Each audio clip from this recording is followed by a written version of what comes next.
কেমন আছো সবাই? নিশ্চয়ই ভালো আছো।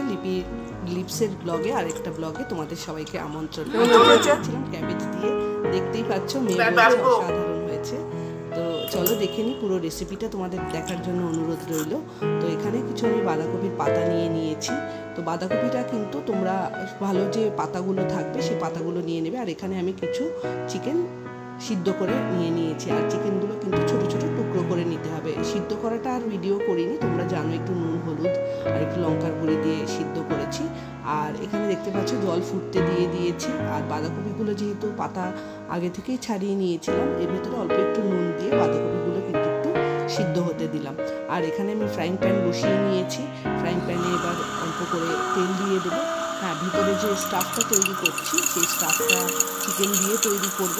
এখানে কিছু রসুন কুচি দিয়ে দিলাম এবং তার সাথে একটু বাঁধাকপি কুচোনো সেটাও দিয়ে দিয়েছি। আর এটা যেহেতু বাঁধাকপি স্টাফিং চিকেনে, তো চিকেনটা করবো আগেই দেখেছো চিকেনটা আমি সিদ্ধ করে অল্প অল্প করে টুকরো করে নিয়েছি।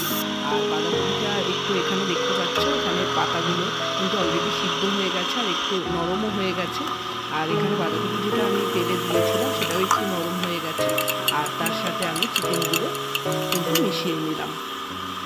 আর এখানে মশলা সেরকম কিছু দিইনি, এভাবে করেই আমি পুরো স্টাফটা তৈরি করে নিয়েছি। এরপর এই যে পাতাগুলো সিদ্ধ করে রাখা পাতাগুলো সেগুলোতে ভরে ভরে কিন্তু ছোট ছোট পাকোড়ার আকারে কিন্তু করে নিতে হবে। হ্যাঁ, এটা তোমরা চিকেন টুথপিক দিয়েও আটকে দিতে পারো বা সুতো দিয়েও আটকে দিতে পারো। তো আমার আর লাগেনি, যেটাতে লেগেছে সেটাতে আমি ইউজ করেছি।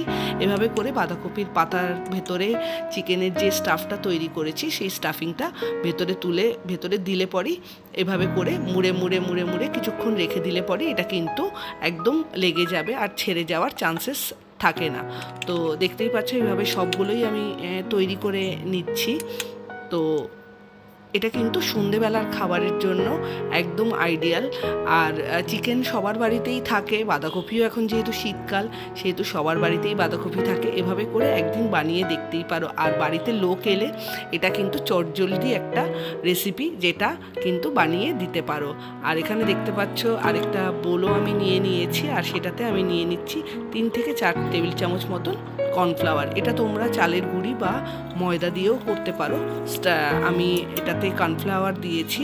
হ্যাঁ, চালের গুঁড়ি দিয়ে করলে আর একটু উপরের কাভারটা আর একটু ভালো হয়।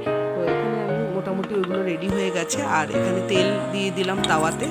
আর এগুলোতে ভরিয়ে আমি এগুলোকে অল্প করে ভেজে নেব। আর যেহেতু এটা সিদ্ধ করাই রয়েছে পুরোটাই, আর স্টাফিংটাও ভাজা রয়েছে, তো সেক্ষেত্রে বেশিক্ষণ কিন্তু লাল করে ভাজার দরকার নেই। একটু ওলটপালট করে ভেজে নিলে পরে কিন্তু তৈরি ক্যাবেজের স্টাফিং উইথ চিকেন।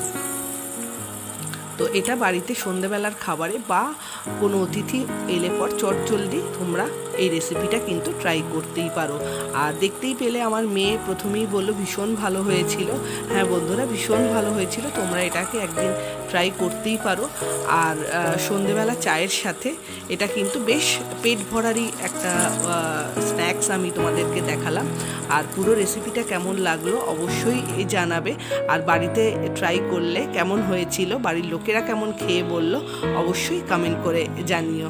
চলো এবার সার্ভ করি। দেখতেই পাচ্ছ মোটামুটি রেডি হয়ে গেছে স্টাফিং ক্যাবেজ, চিকেন ক্যাবেজ। তো এটাকে এক এক রকম নাম নিতে পারে। আর পুরো ব্লগটা কেমন লাগলো অবশ্যই জানিও। চলো এবার খেয়ে নেওয়ার পালা। সবাই ভালো থেকো, সুস্থ থেকো। আর পরের রেসিপিটা দেখার জন্য অনুরোধ রইল। আর কমেন্ট করে জানিও। Thank you.